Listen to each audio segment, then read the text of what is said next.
গণপ্রতিনিধিত্ব আদেশ সংস্কারের একগুচ্ছ প্রস্তাবনা নিয়ে রাজধানীর নির্বাচন কমিশন ভবনে সভা চলছে আজ সারাদিন ধরে। সকাল 11:30টায় প্রধান নির্বাচন কমিশনার এম নাসির উদ্দিনের সভাপতিত্বে 4 জন নির্বাচন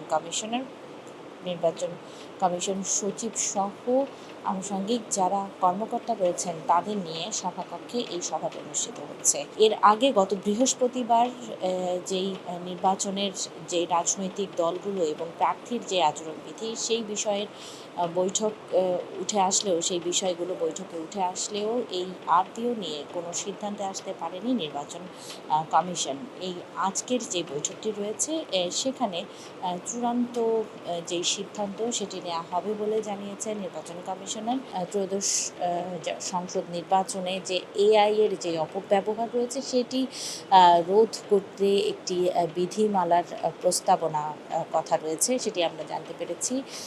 পাশাপাশি নির্বাচনের প্রস্তুতি যেগুলো রয়েছে সেই বিষয়গুলো নিয়েও কিন্তু যারা নির্বাচন কমিশনার রয়েছেন প্রধান নির্বাচন কমিশনারের সভাপতিত্বে তারা আলোচনা করছেন এবং এই বিষয়ের বিস্তারিত তারা সভা শেষে আমাদের জানাবেন এবং আমরা সেগুলো আপনাদের সামনে তুলে ধরব।